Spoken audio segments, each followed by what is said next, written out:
Chapter 1. The Envelope Nobody Wanted. Sarah Miller's Thursday morning started the same as any other. The alarm buzzed at 6:05, cutting through the silent Ohio dawn. The two-story house in Willoughby, just east of Cleveland, was alive before sunrise. Anna, 17, yelling about her missing black jeans. Max, 12, hunched over a bowl of cereal, headphones blocking out the world.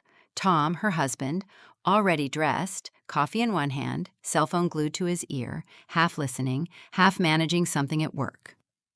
Sarah, a teacher at the local middle school, ran on routine: meal plans, lesson outlines, tax deadlines, soccer schedules, always holding her family together at the seams. She prided herself on being unflappable. Bills got paid on time. The house, though a little worn, was clean. Her marriage to Tom had its cycles: warmth, distance, the shared weight of 2 decades, but nothing seemed unmanageable. If there were cracks, she simply didn't look too closely. That morning, the mailbox was stuffed: catalogs, a water bill, a local coupon booklet. But one envelope was off, plain, cheap, no return address, postmarked Indiana, but the ink smudged. Sarah almost tossed it in the trash, then paused. Her name, handwritten. She tore it open in the garage, balancing coffee and a bag of textbooks. Inside, a single Polaroid, faded, from the late 90s, and a scrap of paper. The photo? Tom, unmistakably younger, wild-haired, arm hooked around a woman in dark lipstick and a leather jacket, both laughing, looking into the camera like they owned the night. The note, scrawled in jagged handwriting: "You don't know him at all. Look deeper." Sarah stood frozen, keys digging into her palm. Her first thought was some weird prank. Her second was a scam. There'd been stories in the local news about identity theft, blackmail attempts. She stuffed the envelope into her purse, already late, and tried to shake it off. But all day, the photo burned in her mind. Tom never talked much about his past. He'd told her early on. His parents died young. He'd bounced around the Midwest, never staying long. He'd shrugged off high school and college stories, claiming nothing was worth remembering. She'd believed him. Why wouldn't she? At school, Sarah's mind wandered during staff meetings. That night, as the kids did homework and Tom answered emails on the couch, she pulled the envelope out, trying to study the woman's face. A tattoo, a red snake, coiled around her wrist.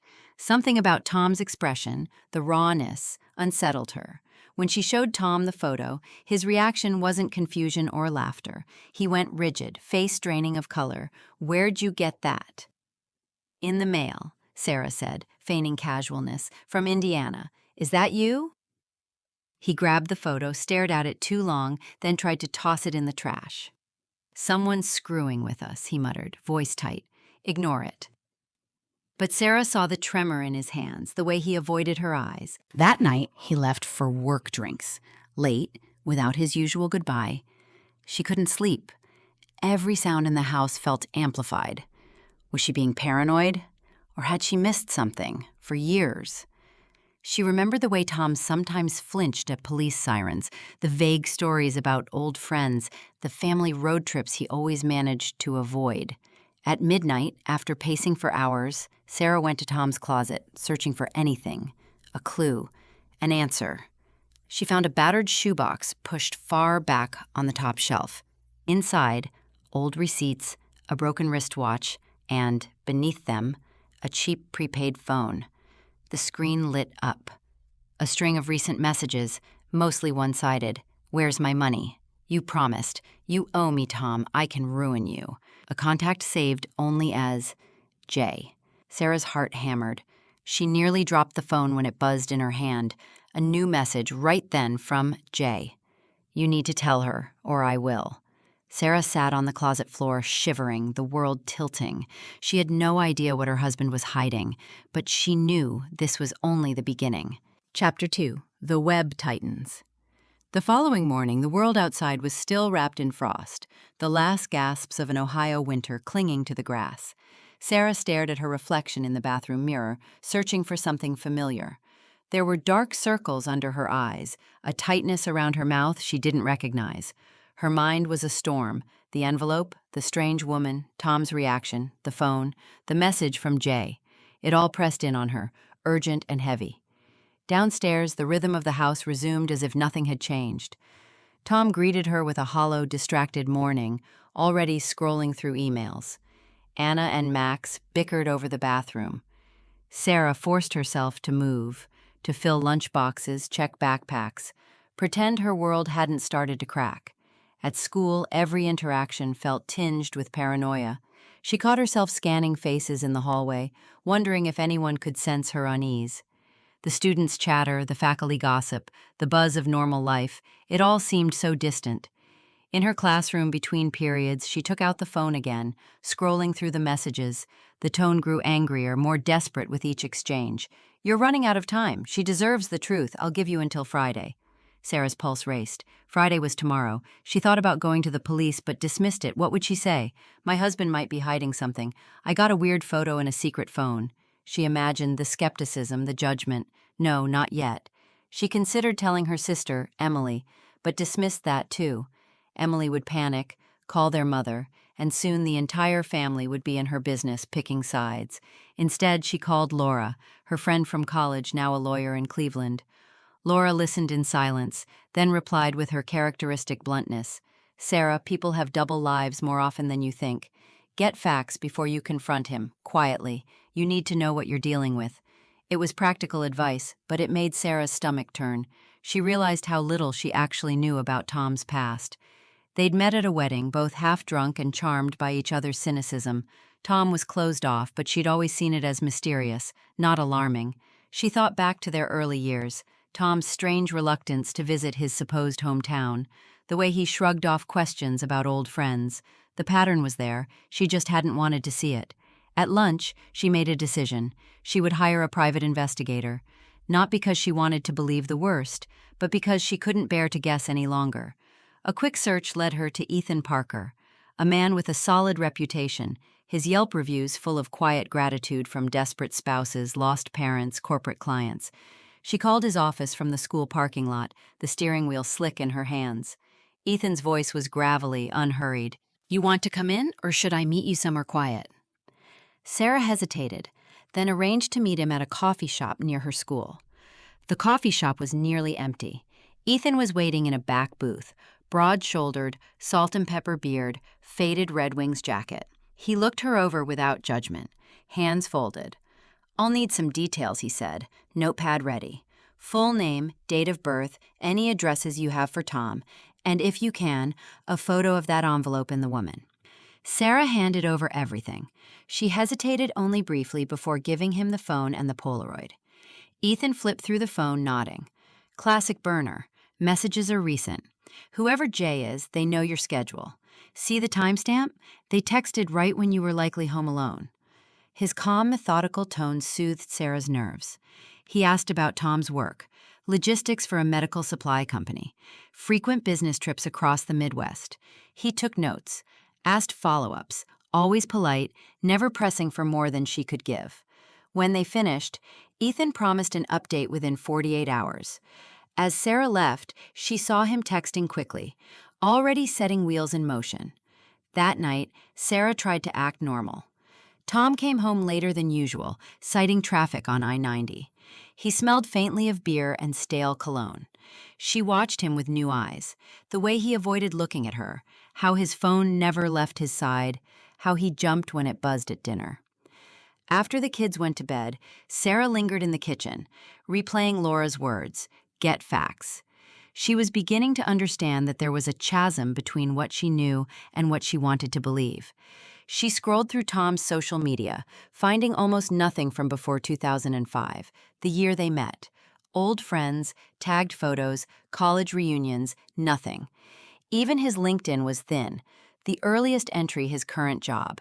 She felt like she'd married a ghost. At midnight, Ethan called. "Sorry to bother you this late, Mrs. Miller, but you need to know, your husband's got a regular wire transfer every month, going to an account in Gary, Indiana. I pulled some records. There's more, too. Calls from that burner phone to a women's shelter, also in Gary. I'm still working the connections." Sarah sat at the kitchen table, the hum of the refrigerator suddenly too loud. "Who's he sending money to?" Ethan's voice dropped. "Account belongs to a Marsha Lane. She's got a record. Fraud, larceny. I'll keep digging. Sarah's hands shook. A criminal connection, a mistress. She tried to recall if Tom had ever mentioned anyone named Marcia. Nothing. The burner phone, left in the back of her closet, buzzed again. She jumped, heart pounding. Another message from Jay. You think he's working late? Attached was a grainy photo, time-stamped 2 weeks prior. Tom, older, tired, standing in front of a rundown house, the address barely visible. Gary, Indiana. Sarah stared at the phone, her mind racing. What had Tom gotten into? Why was someone tormenting her? Or warning her? She didn't sleep that night, replaying every odd moment, every lie too easily accepted. By sunrise, her fear had sharpened into determination. She would not look away again. Just before dawn, Tom returned home, earlier than expected. Sarah stood in the hallway, the secret phone in her hand. As he stepped through the door, their eyes met. He saw the phone, and everything changed. Chapter 3: The Shattered Mirror. When Tom saw the phone in Sarah's hand, his entire body seemed to lock up. For a moment, the illusion of their quiet suburban life flickered, and behind it, she glimpsed something raw and animal in his eyes. Fear, but also defiance. He didn't speak. Instead, he slowly set down his bag and closed the door behind him with deliberate care, as if afraid the world would shatter at the slightest sound. Sarah's voice was almost a whisper, her throat tight from lack of sleep. Tom, what is this? Who is Jay? And why are you sending money to Indiana? Tom's jaw flexed, his gaze darting to the living room, the stairs, as if checking for witnesses. Finally, he spoke, but his words were flat, rehearsed, empty of warmth. It's nothing you need to worry about, just something from a long time ago. He reached for the phone. Sarah pulled it back, her hands shaking. Don't lie to me. You owe me the truth. For a moment, Tom looked as if he might lash out. The muscles in his arm tensed, but then he sagged, suddenly older, defeated. He ran a hand through his hair, eyes shining with unshed tears. I can't, Sarah. Not now. Please just let it go. For the kids, for us. Sarah almost laughed, a bitter, hollow sound. For us, Tom, whoever's sending these messages knows where we live. They know about the kids. I need to know if we're in danger. Tom sat heavily on the stairs, head in his hands. For the first time in years, Sarah saw him not as her husband, but as a stranger she'd let into her home. The hours that followed stretched and twisted. Tom avoided Sarah, hiding in his office, pretending to work. She went through the motions, making breakfast, reminding Max about homework, pretending to listen to Anna's complaints about college applications, all while the air in the house grew thick with unspoken words. At school, Sarah could barely concentrate. In the staff lounge, a group of teachers joked about taxes and the coming spring break. She sipped her coffee and stared out the window at the leafless trees, thinking about how easily a life could be uprooted, exposed. During lunch, Laura called back, her voice sharp. You have to protect yourself. Change the locks, check your bank accounts, make copies of everything. Men who keep secrets this big, it's rarely just about an affair. Sarah felt sick. She'd always seen infidelity as something that happened to other people, in other lives. She'd built her identity around being the strong one, the mother who could handle any crisis, the wife who forgave, the teacher who solved problems with a steady hand. Now, her certainty was a paper mask, dissolving in the rain. She called Ethan and left a message. Please, I need to know who this woman is, and why Tom's paying her. When Sarah returned home, Tom was gone. No note, no text. She checked his office. His laptop and a folder were missing. The house was eerily silent. Sarah's mind raced through every possibility. Was Tom running away? Meeting with Jay? Planning something worse? She started to panic, then forced herself to stop, breathe, and move methodically. She searched the closets, the garage, even the attic, for any more hidden evidence. Instead, she found only the artifacts of their life together. Old tax returns, baby photos, a box of Christmas ornaments, dusty school projects. In the back of a drawer, she found a battered wedding album, its corners frayed. She stared at their wedding photo, Tom in a borrowed tux, her in a simple ivory dress, both of them younger, lighter. How much of their story was built on things left unsaid? Anna came home from school early, finding Sarah sitting at the kitchen table, staring at the Polaroid. Anna, all restless energy and suspicion, slid into the chair across from her. "Is Dad in trouble?" she asked, her tone flat. Sarah hesitated. "There are some things I need to figure out. Don't worry, sweetheart, I'll handle it." Anna rolled her eyes. "That's what you always say. Like when Grandpa disappeared, or when Max got suspended. Why does no one ever tell me the truth in this family?" Sarah flinched at the mention of her own father. She remembered being Anna's age, waiting for her dad to come home, believing every shaky excuse her mother spun. Overtime, business trips, helping a friend. She'd learned to fill in the blanks with hope until the day her father's absence became permanent. A wave of guilt crashed over her. She reached for Anna's hand, but Anna pulled away, grabbing a snack and heading up to her room, headphones already on. Sarah sat in the silence, paralyzed by the weight of inherited secrets. Ethan called after sunset. "Got some answers, but you're not gonna like 'em. The woman, Marcia Lane, has a rap sheet. Fraud, larceny, identity theft. The photo from Indiana is old. Looks like Tom and Marcia ran together in the late 90s. They were both arrested in Illinois in 1999 for passing bad checks, but the charges were dropped. I dug up a mugshot. You want to see it?" Sarah swallowed, feeling as if the air had thickened. "Yes, send it." Seconds later, her phone pinged. Tom, with shorter hair, arm around a younger Marcia, both smirking at the camera. It was the same face from the Polaroid, but now it belonged to the files of a criminal investigation. Sarah stared at the image, her mind a swirl of shock, fury, and, to her shame, relief. At least she had a piece of the truth, something solid to hold. She barely noticed the time passing, lost in the endless replay of memories. The early days with Tom, his constant money worries, the phone calls he always took outside, the nights he'd come home late, smelling of cold sweat and cheap whiskey. The doorbell rang at 8 p.m., jarring Sarah from her trance. 2 uniformed police officers stood on the porch. "Mrs. Miller? We're looking for Tom Miller. Is he home?" Sarah's heart raced. "He's not here. Is something wrong?" The officers exchanged glances. "We need to speak with him regarding an ongoing investigation in Indiana." They handed her a card and left, promising to return. Sarah closed the door, the walls of her carefully constructed life closing in. Her phone buzzed, another message from Jay. "You should have listened. Now it's too late." She didn't sleep that night. She watched the hours crawl by, listening for Tom's car, replaying the moment she saw the fear in his eyes. When dawn finally crept over the horizon, she felt as hollow as the empty bed beside her. Just after sunrise, her phone rang again. Ethan's voice was grim. "Sarah, Marcia Lane's been found dead in her apartment, and the police just called Tom in for questioning." Everything Sarah thought she knew about her husband, her marriage, even herself, shattered. All she could see was her own reflection splintered beyond repair. Chapter 4: Dead Ends and Open Wounds. The following days were a blur of static. Sarah's house, once her sanctuary, now felt like a crime scene. Every room haunted by unasked questions and half-truths. The police came twice. First, uniformed officers, who quietly checked rooms and collected Tom's computer. Then, a pair of plainclothes detectives with notepads and weary eyes. Each visit chipped away at the illusion of privacy that Sarah had clung to for years. Anna retreated behind her closed bedroom door, blasting music so loud the floor seemed to vibrate. Max, confused and frightened, began sleeping with a baseball bat under his bed. The air in the house was thick with dread. The media descended quickly.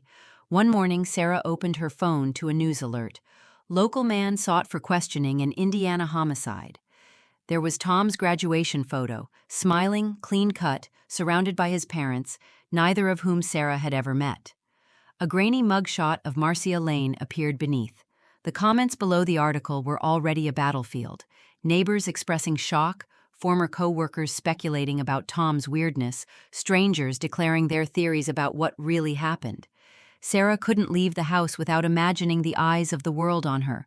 At the grocery store, 2 women from her PTA group stopped talking the moment she walked by. She heard her own name, Sarah Miller, Tom's wife, whispered like a curse. Even at church, the pastor's well-meaning platitudes about forgiveness landed like stones in her stomach. That afternoon, the police finally called. Tom was in custody, not as a suspect, not yet, but for questioning. Cooperative but nervous, the detective told Sarah. We'll keep you updated. Sarah hung up and stared at her hands. For a moment, she remembered how those same hands had once written love letters, built science fair volcanoes, wiped away children's tears. Now they trembled with fear and a strange, growing anger. Ethan Parker was her only lifeline. They met in a park on the edge of town, away from prying eyes. Sarah recognized the lines of exhaustion etched across his face. He hadn't shaved in days. "Any news?" she asked. Ethan shook his head, handed her a manila folder. Marcia Lane was into everyone's business. She wasn't just blackmailing Tom. I've found records of payments from at least 5 other men. One of them is a sitting judge in Cleveland, name sealed in court records. These are powerful people, Sarah. Some of them, they don't like loose ends. Sarah felt cold. You think one of them killed her? Ethan shrugged, eyes scanning the empty playground. Marcia was desperate. She reached too far. I'd bet money the real threat isn't your husband. Not directly. But Tom's deep in this mess, and so are you. Now. He hesitated. And, Sarah, someone spoofed a wire transfer from your account to Marcia's a week before she died. It looks like a frame job, but it's enough to get you on the police's radar. Sarah's heart pounded. How is that possible? Ethan sighed. Anyone with the right access. If Marcia or her contacts got into your devices, or if Tom's old habits put your family at risk, it's ugly. I'd get a lawyer, and I'd watch your back. Sarah tried to steady herself. She'd spent her whole life controlling variables, schedules, bills, the weathered seams of her family. Now she was at the mercy of other people's secrets. That night, after another awkward dinner, Anna finally broke. She slammed her bedroom door open and marched into the kitchen, face red and eyes wild. Are you going to tell us what's happening, or do we have to find out from the news? Max is having nightmares. I can't sleep. Everyone at school is talking about Dad, that he's a murderer, a thief. They're saying you're next. Sarah stared at her daughter, seeing herself at 15, angry, desperate, frightened by the silence of grown-ups. She remembered her own mother, brittle and evasive, deflecting every question with a lie or a sigh. That old ache in Sarah's chest flared up, the ache of not knowing, not being told, always guessing at the truth. She sat Anna down, pulled Max in from the hallway, and tried to speak honestly. She told them that their father was in trouble, that the police had questions, that she didn't know all the answers, but would always protect them. Anna cried, head in her hands. Max buried his face in Sarah's shoulder. For the first time since the nightmare began, Sarah allowed herself to cry too. The next day, Sarah received a phone call that made her blood run cold. The caller ID was blocked. A muffled, distorted voice spoke, "Stop digging, walk away, or your family suffers." The line went dead. Sarah's mind spiraled. Was it a prank? Was it real? She replayed the words, the threat, again and again. She checked the locks on the doors twice, made sure every window was closed, told Anna not to walk alone after school. She called Laura in tears, whispering the threat. Laura's advice was harsh. You need legal protection. This is bigger than your marriage. I'll make some calls. That night, Sarah didn't sleep. She sat by the window with a kitchen knife in her lap, listening for every creak, every car on the street. In the morning, the police knocked at her door with a search warrant. 2 detectives, a man and a woman, both wearing gray suits, combed through her home office, her laptop, even her purse. "We need to ask you about this wire transfer, Mrs. Miller," the woman said. "Can you account for a $5,000 payment to Marcia Lane last Friday?" Sarah stared, numb. "No, I didn't send that. I never. They took her statement, copied files from her computer, and left without further explanation. When the door finally closed, Sarah collapsed onto the couch. Anna sat beside her, silent. Max watched from the stairs, gripping his baseball bat. By noon, her phone buzzed again. This time, a text. "You're in deep, Sarah. Some secrets stay buried for a reason." Sarah's mind flashed back to her childhood, to the day her father disappeared. The police had come then, too. Her mother answering questions with trembling hands, Sarah hiding behind the sofa, wishing someone would tell her the truth. The years of not knowing, the bitter comfort of unsolved mysteries. Was her family doomed to repeat the same patterns forever? Later, when the house was quiet, she opened the manila folder Ethan had given her. Inside were copies of Marcia's emails, photos of the judge, redacted bank records. In the margins, Ethan had scribbled a note, "Follow the money, trust no one." Sarah stared at the evidence, her hands shaking, her mind racing. How many layers of lies had her life been built upon, and how far would she have to go to finally break free? As darkness fell, Sarah realized something terrifying. She was a suspect now, too, and somewhere out there, the real puppet master, the true enemy, was watching, waiting for her next move. Chapter 5: A Family on Trial. The phone never seemed to stop ringing. News vans still circled the neighborhood, their satellite dishes looming over front lawns like alien relics. Sarah had stopped answering the door. Even the mailman cast nervous glances her way. Each morning she watched through half-closed blinds as strangers slowed their cars, sometimes snapping photos.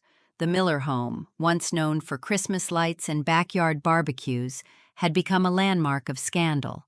By Monday, Tom's lawyer, a brisk woman named Ms. Heller, called Sarah in for a meeting. The appointment was in a glassy, impersonal office building downtown, all fake plants and the steady hum of white noise. Ms. Heller sat across from her, lips pressed thin. She had the air of someone who'd seen too many marriages detonated by secrets. "You're not charged. Not yet," Ms. Heller said, "but you must treat this as if you are. Your bank records put you at the scene financially. If there's anything you haven't told me, any detail, any account, anything at all, now is the time." Sarah felt hollow. "I've told you everything I know. I swear it." Ms. Heller didn't look convinced. She slid a manila folder across the table. Inside were printouts, emails from Marcia Lane, lists of wire transfers, and photos of Sarah's own signature, lifted from some digital document. "Whoever did this," Ms. Heller said, "knew how to cover their tracks. If we can prove your accounts were compromised, you might be in the clear, but you need an alibi for the time of that transfer." Sarah's memory stuttered. What had she done that day? Had she picked up Max from soccer? Did she shop for groceries? Everything since the envelope arrived felt like a fever dream. Ethan called that afternoon. "News from Indiana. I talked to a guy at the Gary shelter.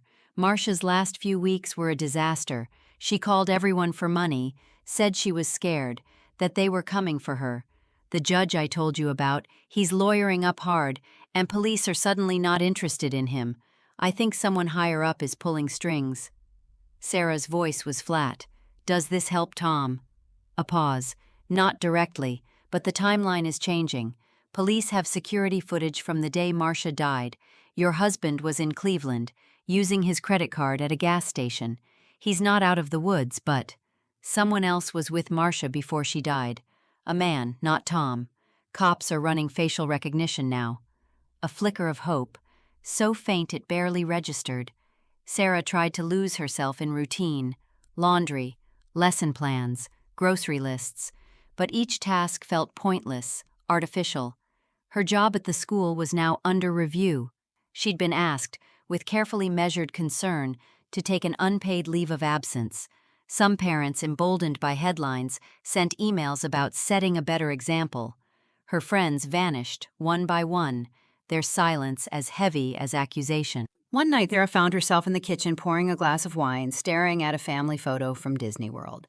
Max missing his 2 front teeth, Anna's hair and crooked pigtails, Tom with his arms around all of them. She tried to remember what she'd felt that day, if the happiness was real or already shadowed by secrets. A knock at the door. Ethan, unshaven and limping, stood outside.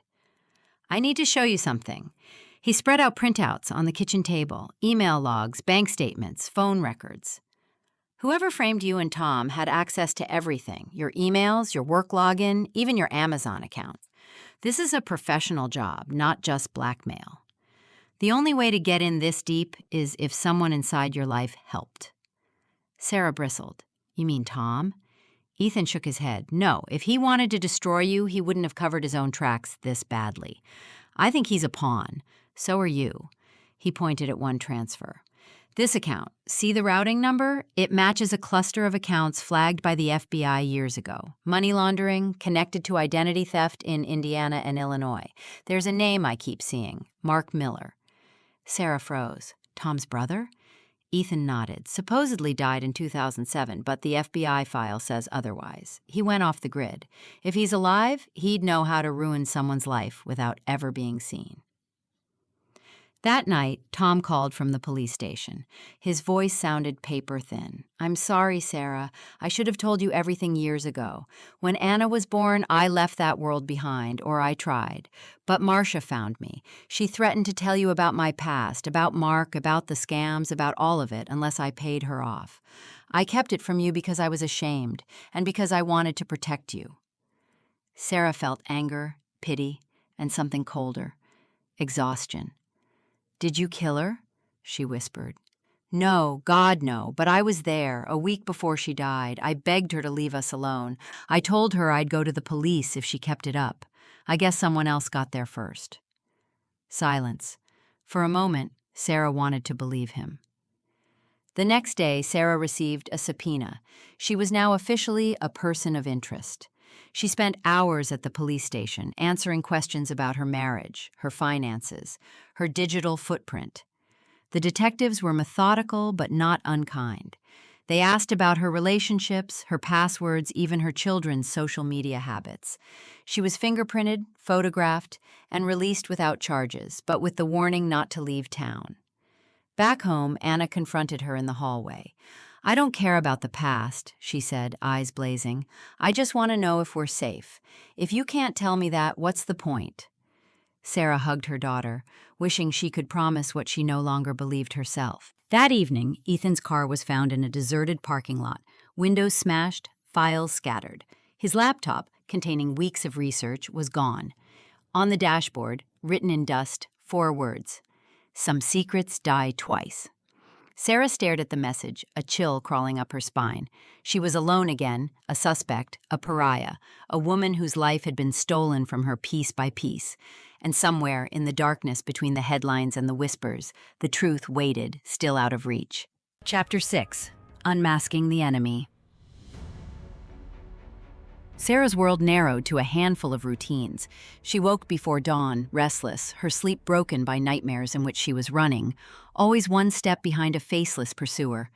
The house was no longer a home but a bunker. Shades drawn, phone on silent, every lock checked twice.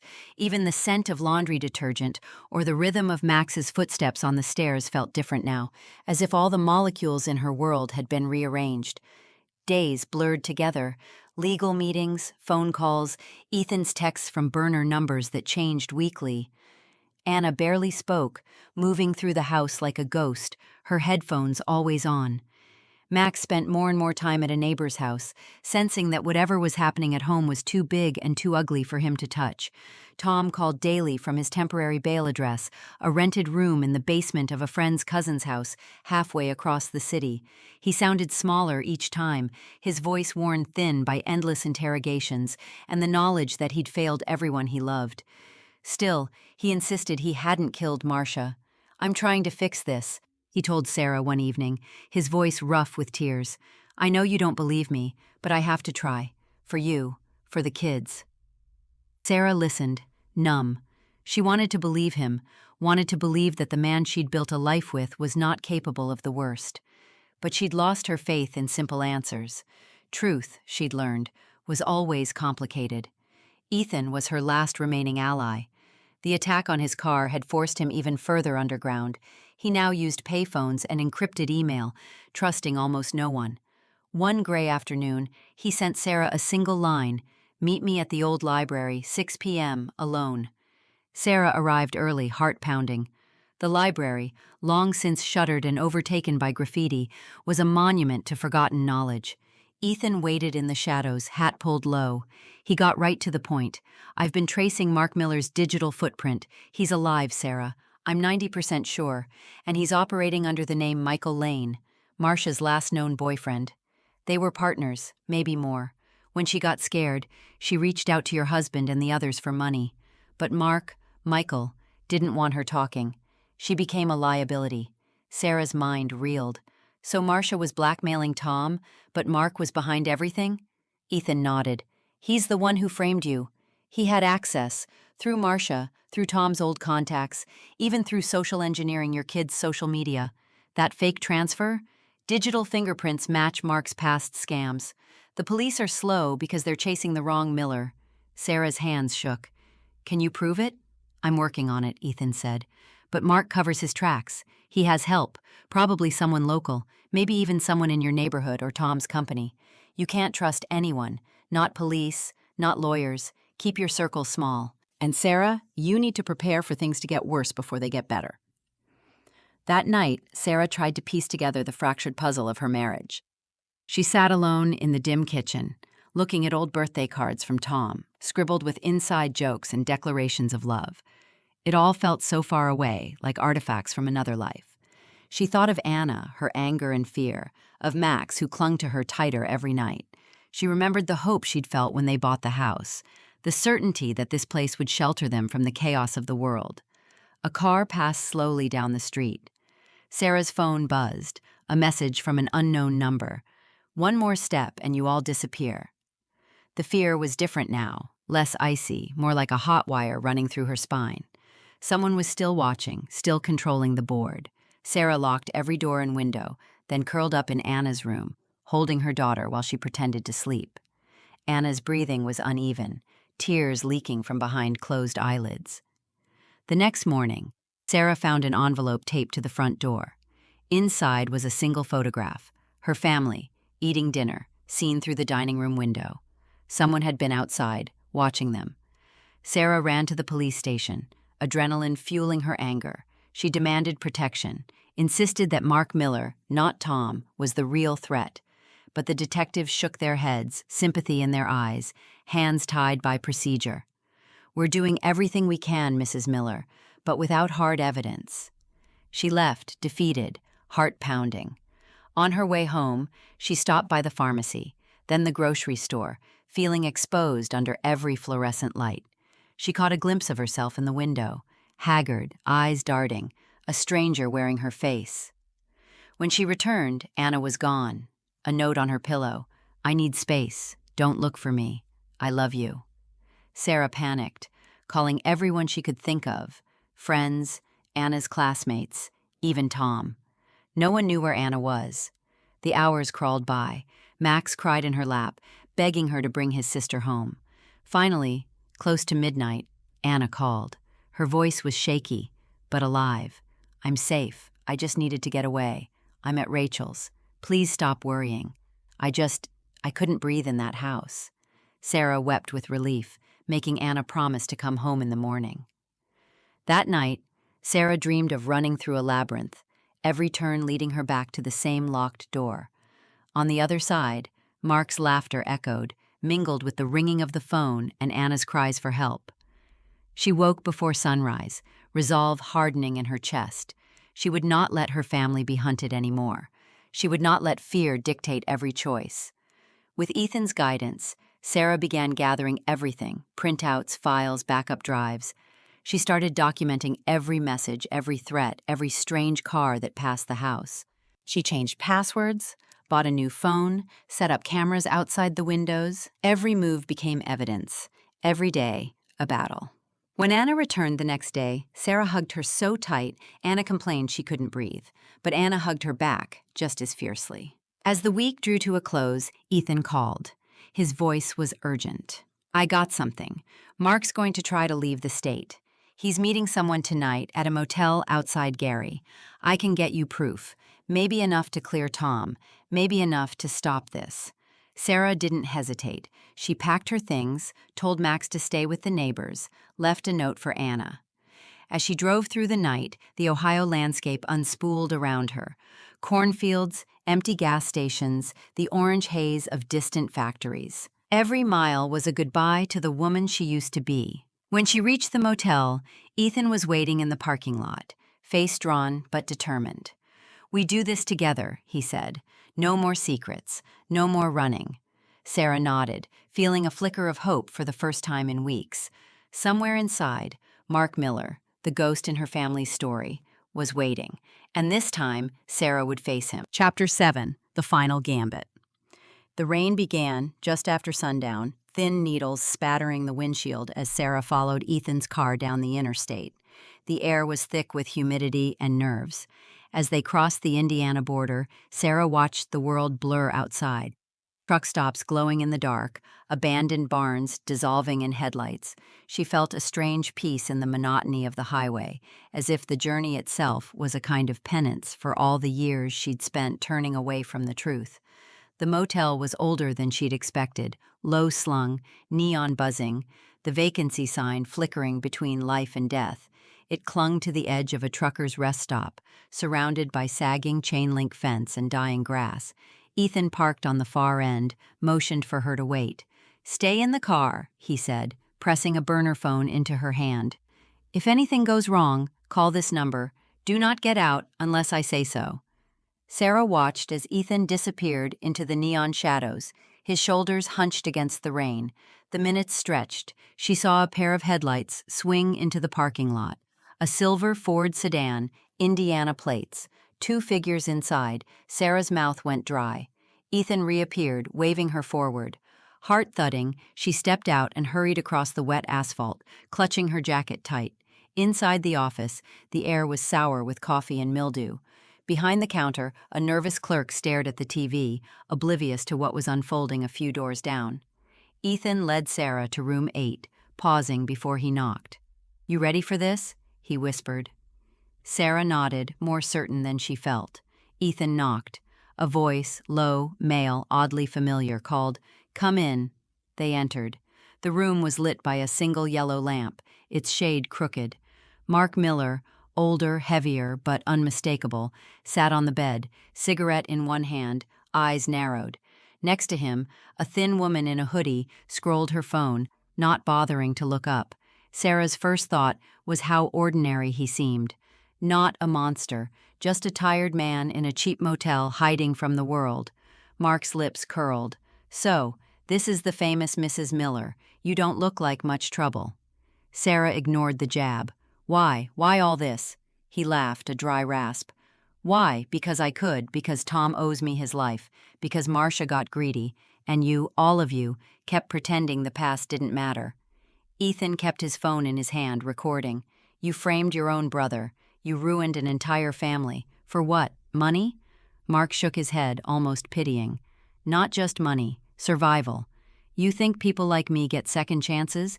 Tom tried to go straight, left me behind. Marcia tried to make herself clean. But people like us, we never get out. Sooner or later, the world comes calling." Sarah's anger flared. "You could have walked away. You could have let us be." Mark's eyes locked on hers, and for a moment Sarah saw the wounded child behind the con man, a boy who'd grown up on the wrong side of every promise. "I lost everything," he said quietly. "My name, my freedom. Tom got the family, the job, the life. All I had left was the truth and the leverage it gave me." The woman beside him, now shifting nervously, muttered, "Just get it over with, Mark." Mark stubbed out his cigarette, turning to Ethan. "You got what you came for. Here." He tossed a thumb drive onto the bed. "Emails, bank records, enough to clear Tom. But you and your lady here, you're going to let me walk out of here. No cops, no last-minute calls. Or I start making calls of my own. And believe me, I have contacts everywhere." Sarah stepped forward, surprising herself. "You already lost. Even if you run, you'll never outrun what you've done. Not from me, not from Tom, not from yourself." Mark's face twisted. For a second, Sarah thought he might lunge at her, but then his shoulders slumped. The years seemed to press down on him. "You're tougher than I thought," he said. "For what it's worth, I never wanted it to get this bad." Ethan nodded at Sarah, and together they backed toward the door. Then, tires screeching outside, shouts, the thunder of boots. Police. Someone had tipped them off, maybe Ethan, maybe the desk clerk, maybe the thin woman who was now backing into the bathroom. Mark spun, furious. "You set me up." Ethan kept his voice calm. "You set yourself up, Mark." A brief, chaotic struggle. Mark tried to smash the window, but 2 officers tackled him. The woman sobbed as she was cuffed. Ethan handed the thumb drive to the detective, murmuring details. The entire scene was a blur of radios, rain, and adrenaline. Sarah, shaken, stood outside under the eaves, watching as Mark was led in handcuffs to a waiting cruiser. He glanced back once, his face unreadable, but there was something almost like relief in his eyes. A flashback hit Sarah then, her wedding day, a storm rolling in, Tom promising her that nothing bad could touch them as long as they stayed together. How young she'd been, how wrong. Ethan came to her side. "It's over," he said quietly. "You did it." But Sarah knew better. The damage was done. The past was never truly gone. It just waited for someone to open the door. As Mark was driven away, he looked out the cruiser window and mouthed something only Sarah could see. Families like ours never really escape. Later, in the police station, Sarah gave her statement, handed over every file and message she had collected. She felt numb but steady, not victorious, just finished.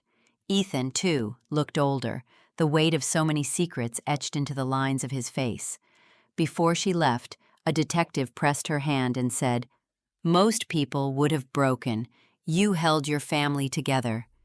Sarah nodded, unable to answer. Outside, the rain had stopped, but the world was different, raw, open, waiting to be rebuilt. Chapter 8. What Remains. A month after Mark Miller's arrest, spring came reluctantly to Ohio. Rain washed away the winter's grit, but couldn't scrub the tension from the air.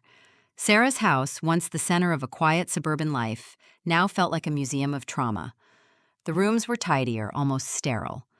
Sarah scrubbed surfaces obsessively, counters, doorknobs, even walls, as if she could erase memory with bleach. Tom returned home in early May, cleared of all charges.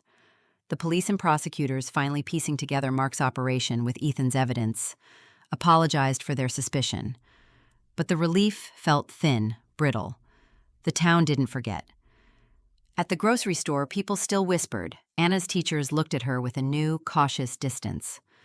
Max lost his last two friends when their parents, with awkward regret, stopped letting them visit. The family gathered at the dinner table, trying to recreate normalcy. The food was the same, Sarah's famous lasagna, Anna's salad, Max pushing peas around his plate, but conversation faltered, stalling over simple questions. Tom, thinner, more haunted, forced a smile. "I know it'll take time," he said one night, staring at his hands. "But I want to fix this. I want us to be a family again." No one contradicted him. But Sarah saw Anna's wary glance, Max's quiet withdrawal. Something had shifted, their trust, once so solid, now a brittle crust over deep uncertainty. Sarah spent long hours at her desk rewriting her resume. Her job at the school was gone. The board, regretfully, voted not to renew her contract. Laura, her friend lawyer, encouraged her to sue, but Sarah was too tired. The idea of another battle, more courts, more headlines, she couldn't bear it. The mail brought bills, lawyers' notices, offers from tabloid journalists. Sarah ignored most of them, but late one afternoon, she found a plain envelope, addressed in careful handwriting. Inside, a single sheet of paper. "You did well, but the story's not over." There was no signature, the postmark was local. A cold ripple ran through her. Was it Mark, somehow reaching out from jail? One of his allies? Or just someone who had been watching the saga unfold, delighting in the aftershocks? Sarah burned the note over the sink, watching the words curl and blacken. Therapy became a necessity. Anna, brittle as glass, started seeing a counselor and eventually, after weeks of sullen silence, began talking again. Her grades slowly recovered. She even smiled at her mother once, the first time in months. Max slept with a nightlight, refusing to close his door. Sometimes Sarah woke to find him standing in her bedroom doorway, silent, needing nothing but her presence.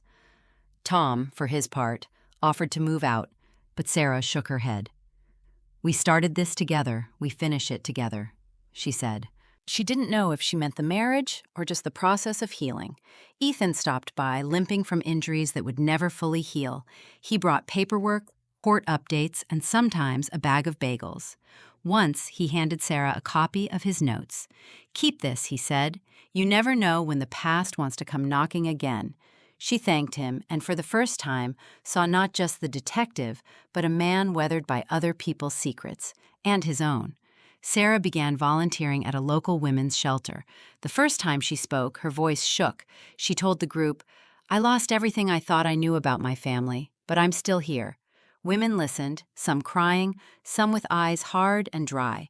She realized her pain was neither special nor unique, but in sharing it, she felt less alone. One night, at a church basement support group, she met Linda, a woman whose husband had gone to prison for embezzlement. They sat outside on the church steps, passing a cigarette between them, watching fireflies drift over the grass. "You ever forgive him?" Sarah asked. Linda shrugged. "Forgive? I don't know. I got used to the scar. Sometimes that's all you can hope for." Sarah nodded. She wasn't sure she could ever forgive Tom or herself. She wondered if the wound would close or if it would always ache on rainy days. A few weeks later, the family attended Mark's sentencing. The courthouse was full, press, neighbors, strangers drawn by the promise of resolution. Mark, pale and resigned, stood as the judge read the charges: wire fraud, identity theft, obstruction of justice, conspiracy. He turned once, meeting Sarah's eyes. For a moment, she saw a flicker of that lost little boy. Then he was led away in chains. Afterward, outside the courthouse, Tom wept quietly. Anna stood apart, arms crossed, eyes fixed on a crack in the pavement. Max asked if they could get ice cream. Life, Sarah thought, had a way of refusing to pause for tragedy. Summer crept in. The garden bloomed. Irises, daylilies, a stubborn rosebush. Sarah spent afternoons weeding, feeling the earth in her hands, trying to coax life from ruined soil. Anna left for college in August, hugging her mother tight at the car, whispering, "You saved us." Max started 8th grade, older, a little more wary, but determined. Tom found work as a delivery driver, accepting the hours and the silence. The two of them talked sometimes, quiet conversations over coffee, sharing memories of better years. The question of their marriage hovered, unanswered, but Sarah no longer feared the unknown. She had survived. Late one night, unable to sleep, Sarah sat on the porch with a mug of tea, the moon hanging over the silent street. She let the stillness soak in, breathing the summer air. A car crept slowly by, headlights sweeping across the lawn, pausing for just a second before moving on. Sarah watched it go, heart steady. She knew she could never erase what had happened, but she also knew she would never again turn away from the truth. Inside, her phone buzzed with a new message. She almost didn't look, but habit, old and stubborn, made her check. "You're stronger than you think. Tell your story." Sarah smiled, a real fragile smile, and turned off her phone. For the first time in a long while, she let herself hope.